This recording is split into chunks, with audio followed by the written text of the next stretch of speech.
are gathered here to fill you with fear and give you a treat for your ears.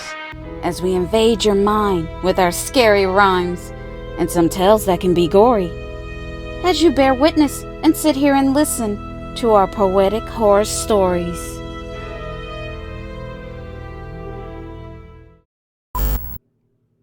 Hello, P.H.S. crew. We have a new creepypasta retelling for you. Abandoned by Disney. We hope you enjoy this classic creepypasta story.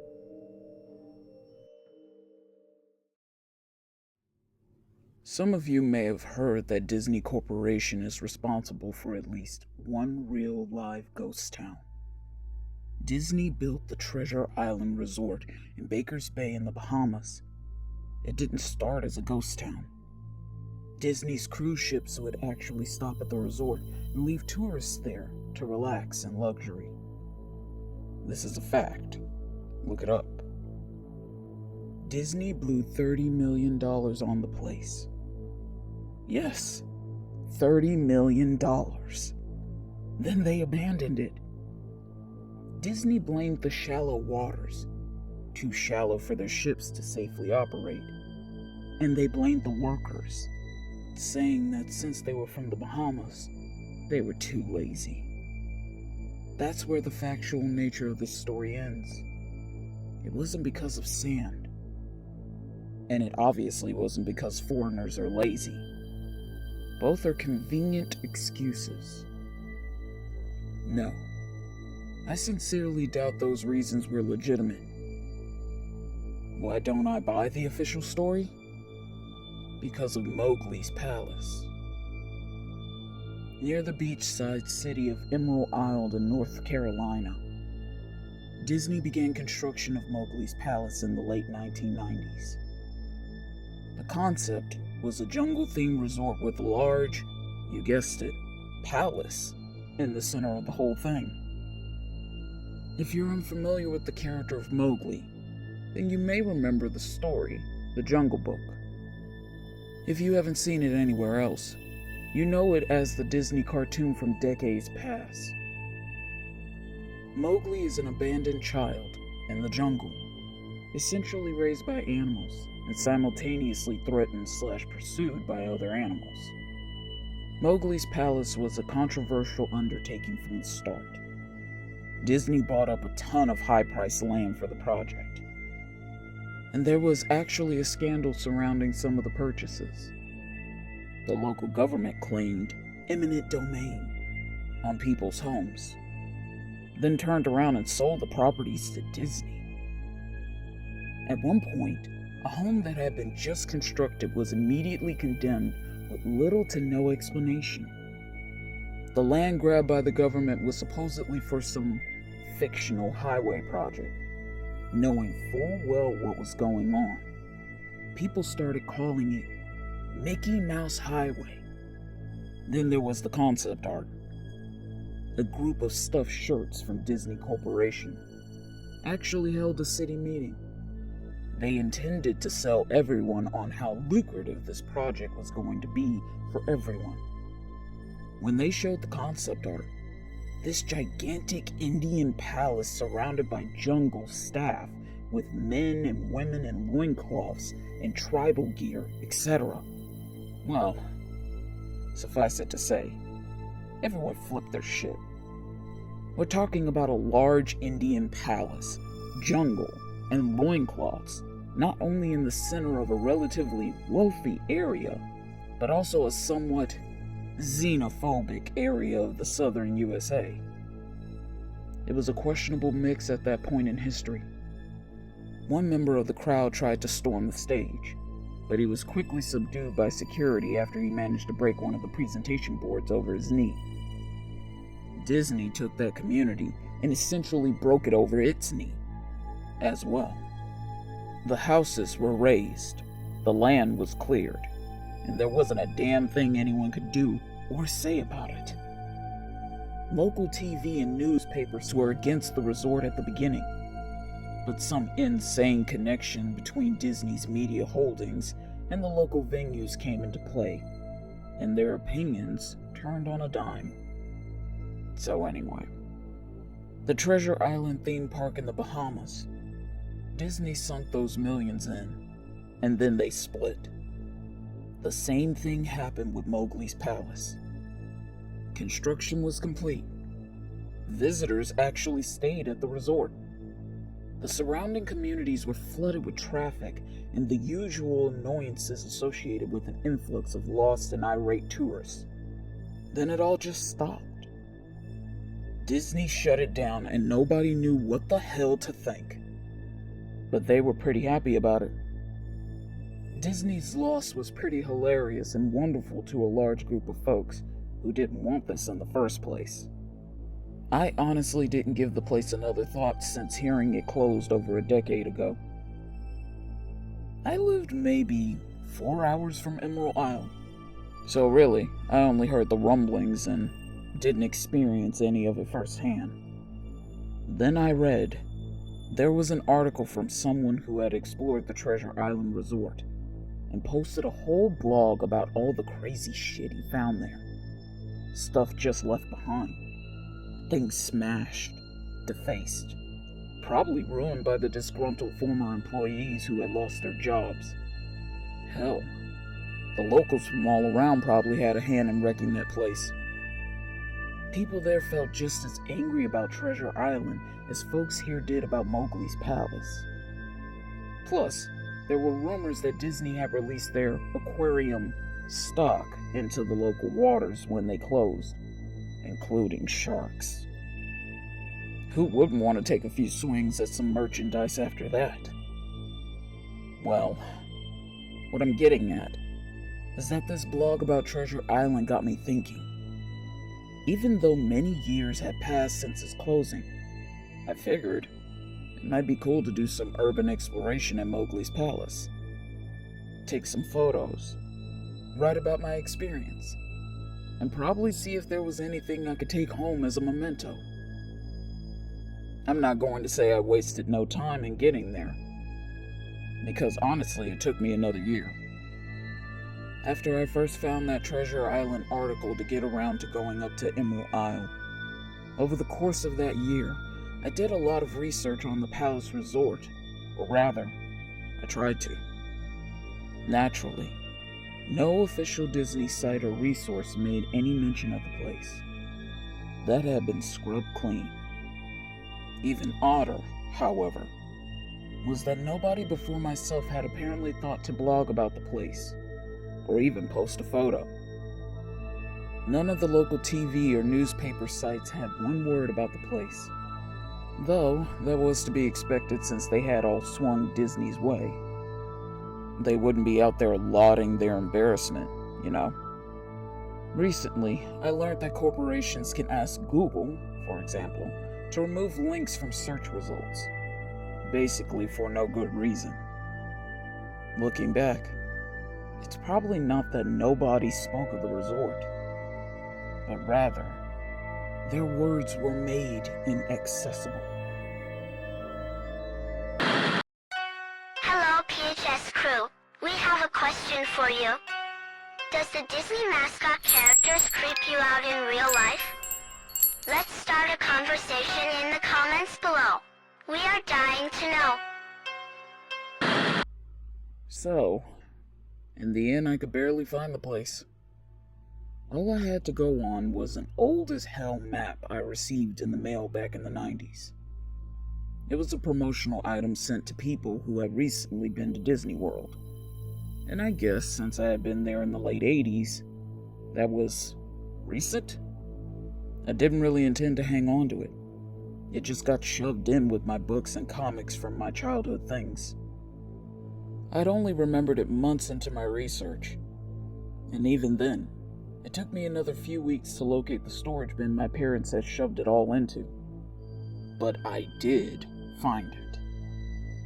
Locals were no help, as most were transplants who had moved to the beach in recent years, or old residents who just sneered at me and made rude gestures the second I managed to say, "Where can I find Mowgli's palace?"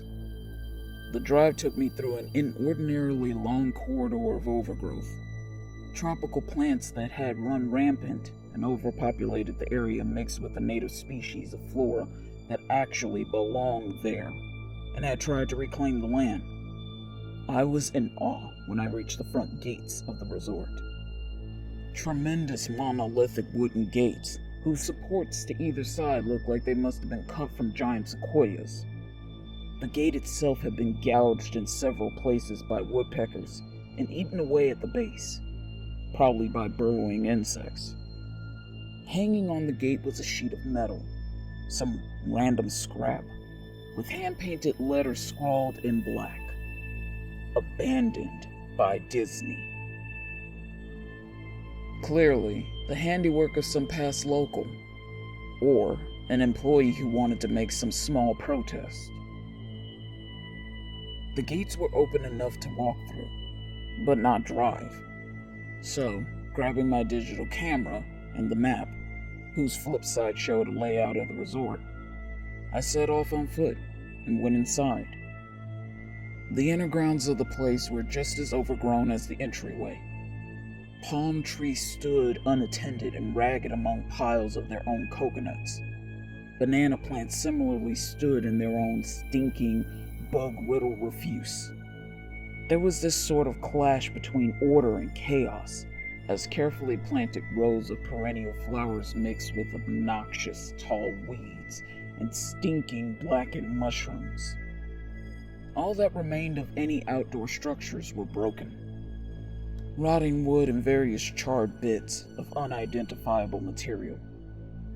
What was most likely an information booth, or an outdoor bar, was now simply a pile of assorted debris, chopped up by past vandalism and ravaged by weather.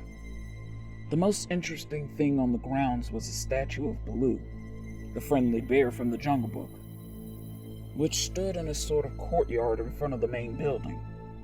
He was frozen in a jovial wave towards no one, staring into empty space, with a silly, toothy grin as bird shit covered whole swaths of his fur, and vines ensnared his platform.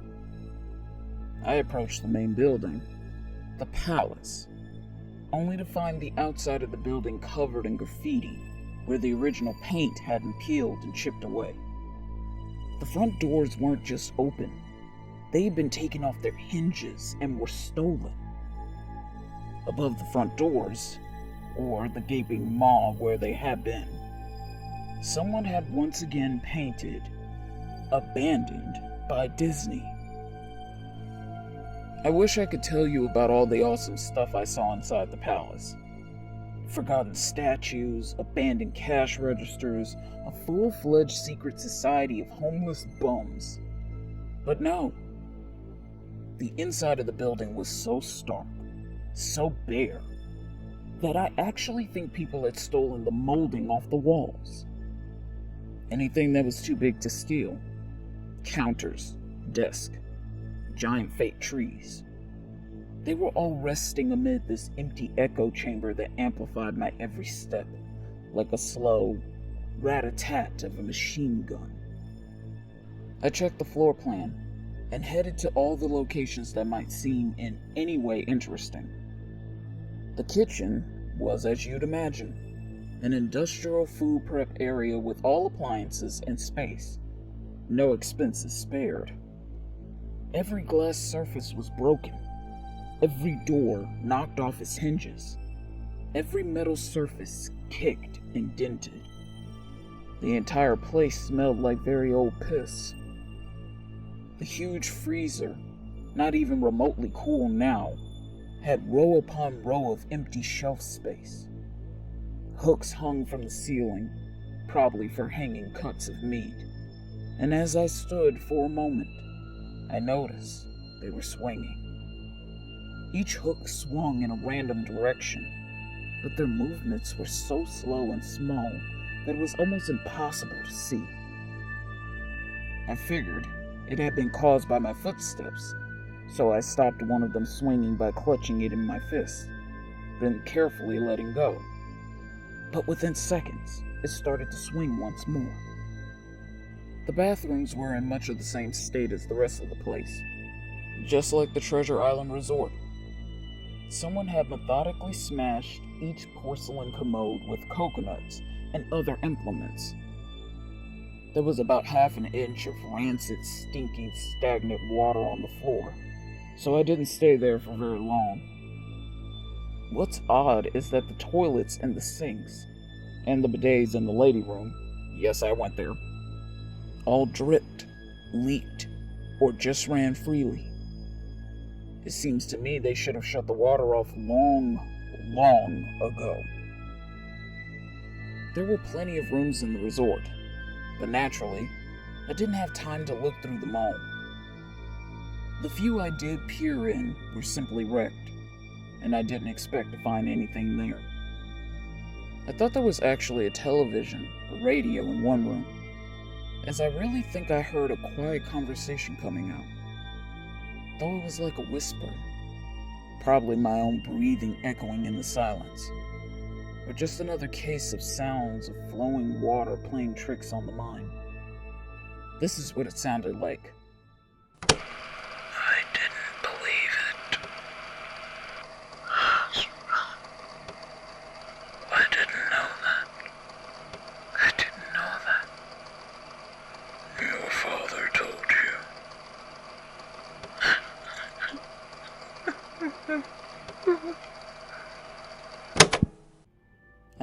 I know, that sounds ridiculous.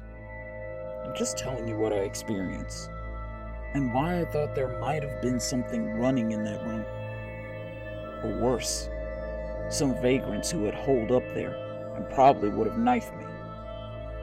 At the front doors of the palace again, I figured I hadn't found anything of note and had wasted my trip.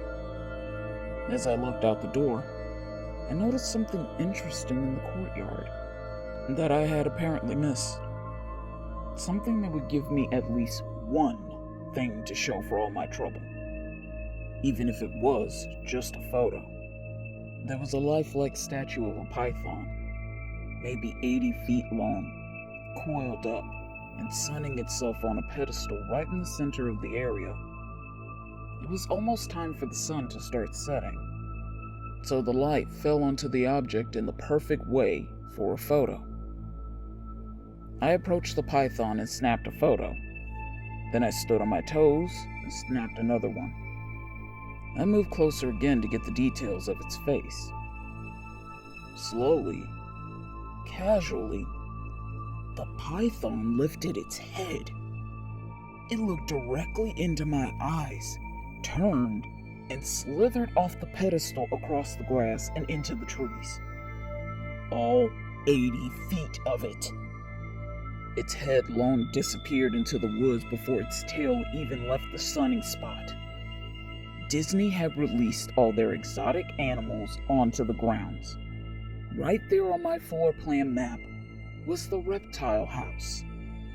I should have known. I'd read about the sharks at Treasure Isle, and I should have known they'd done this. I was dumbfounded, just utterly stupefied. My mouth must have been hanging open for the longest time before I came back down to earth and snapped it shut.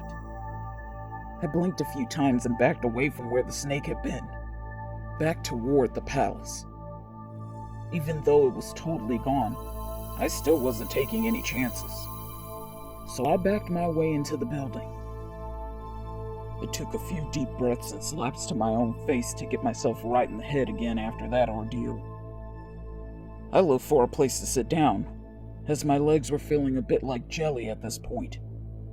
Of course, there was no place to sit down, unless I wanted to recline in the broken glass and dead leaf carpet, or haul myself up onto a desk of questionably reliability. I had seen some stairs near the palace's lobby, and decided to go have a seat there until I felt better.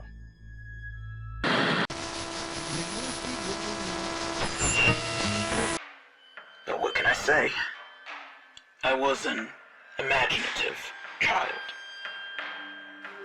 And believe me, when at times my imagination could run wild, I knew one day it was going to find me and chop off my head.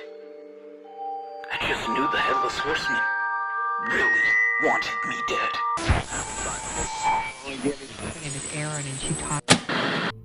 The staircase was far enough away from the front of the building to be relatively clean, save for a startling accumulation of dust.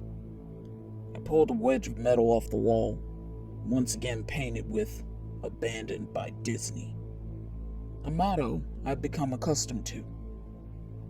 I placed the wedge on the stairs and sat on it to keep at least somewhat clean. The stairway led downward to an underground ground level. Using my camera flash as a sort of improvised flashlight, I could see that the staircase ended at a metal mesh door with a padlock. A sign on the door, a rail sign, read, "Only mascots. Thank you." This perked up my spirits a little bit, for two reasons. One, a mascot-only area would have definitely had some interesting stuff back in the day. Two, the padlock was still in place. Proof nobody had gone down there. Not the vandals, not the looters, nobody. This was the one place I could actually explore and perhaps find something interesting to photograph, or wantonly steal. I had come to the palace essentially agreeing with myself that it was okay to take anything I wanted because, hey, abandoned. It didn't take much to bust the lock. Well, actually that's wrong. It didn't take much to bust the metal plate on the wall that the lock was hooked to. Time and decay had done most of the work for me, and I was able to bend the metal plate enough to pull the screws out of the wall. Something nobody else had apparently thought of, or hadn't been able to do at the time. The mascots only area was a startling and very welcome change from the rest of the building I'd seen. For one, every second or third fluorescent light overhead was illuminated, even though they flickered and faded randomly. Also, nothing had been stolen or broken, even if age and exposure were definitely taking their toll. Tables had notepads and pens. There were clocks, even a punch-in clock on the wall complete with filled-out time cards. Chairs were scattered around, and there was even a small break room with an old static field television and long rotted-out food and drink on the counters. It was like one of those post-apocalyptic movies where everything is left in the state of evacuation. As I walked the maze-like sub-basement hallways of the mascots-only area, the sights just became more and more interesting. As I went further, desks and tables were knocked over, papers scattered, and almost melded with the damp floor. And a large carpet of mold was slowly overtaking the real rotting crimson floor covering. Everything was just sort of squishy. Anything wood disintegrated into mush when I applied even the least amount of force. The clothing items hanging on hooks in one of the rooms simply fell to moist threads as I tried to unhook them. One thing that annoyed me was that the light was becoming more sparse and unreliable as I went further into the dank, suffocating depths of the place. Eventually, I reached a black and yellow striped door with the words, "Character Prep 1," stenciled on it. The door wouldn't open at first.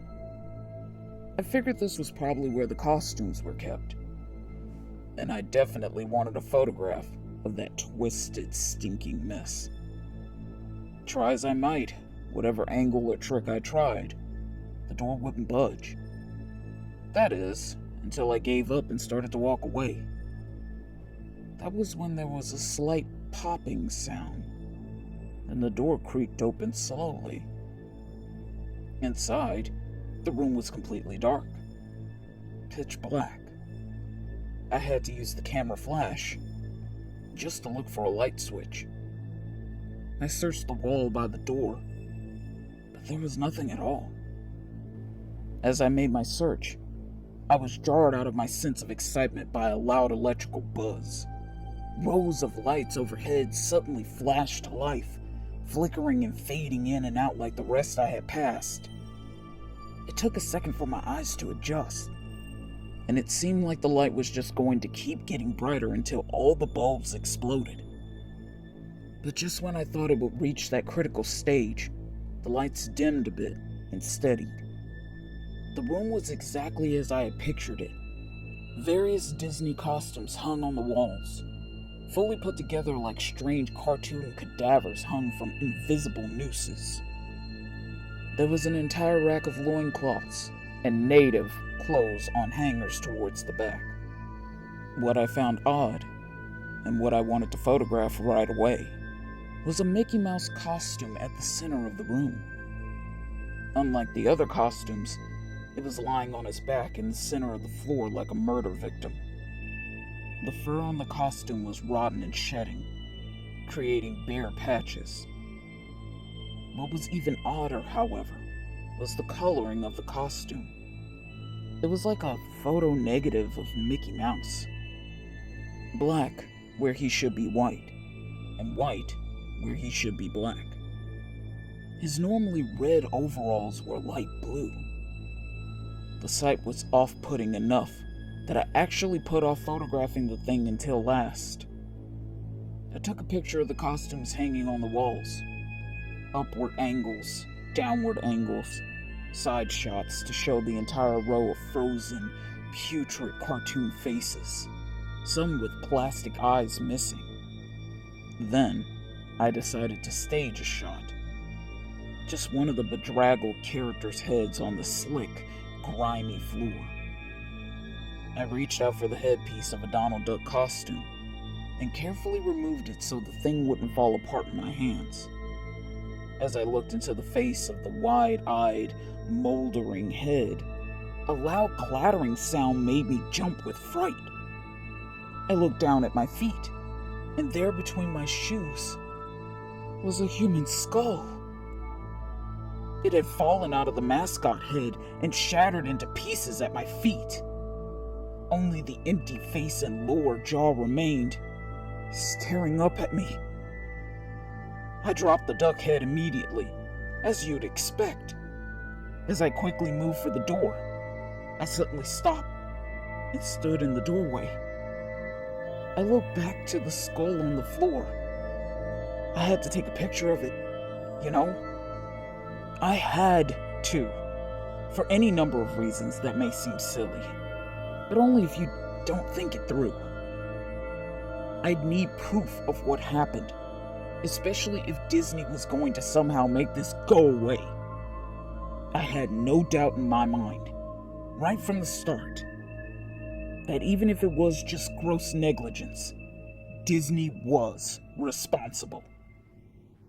That's when Mickey, that photo negative opposite Mickey in the middle of the floor, started to get up. First sitting up, then climbing to its feet. The Mickey Mouse costume or whatever was inside of it stood there at the center of the room. Its fake face just staring directly at me as I mumbled, "No," over and over and over. With shaking hands, a violently thrashing heart, and legs that had once again turned to jelly, I managed to lift the camera and aim it at the opposite creature now quietly sizing me up.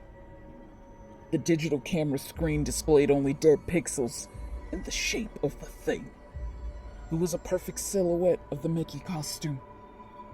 As the camera moved in my unsteady hands, the dead pixels spread, marring the screen wherever Mickey's outline moved to. Then the camera died, went blank, quiet and broken. I raised my eyes once again to the Mickey Mouse costume. "Hey!" It said in a hushed, perverted but perfectly executed Mickey Mouse voice. "Wanna see my head come off?" It started to pull at its own head, working its clumsy, glove-clad fingers around its neck, impatient movements similar to a wounded man trying to pull himself free of a predator's jaws, as it worked its digits into its neck, So much blood started to flow. So much thick, chunky yellow blood. I turned away as I heard a sickening tearing of cloth and flesh. I only cared about getting away. Above the doorway out of this room, I saw the final message clawed into the metal with bone or fingernails. Abandoned by God. I never got the pictures out of that camera. I never wrote the blog entry about it. After I ran from that place, fled for my sanity, if not my very life, I knew why Disney didn't want anyone to know about this place. They didn't want anyone like me getting in. They didn't want anything like that getting out. We hope you enjoyed our retelling of Abandoned by Disney Creepypasta story. If you are enjoying this series, then please like, share, and comment. And if you're new, please subscribe and become a part of the P.H.S crew. And if you have a favorite creepypasta you would like for us to read, let us know in the comments below. We appreciate and thank you all, and we will see you in our next video.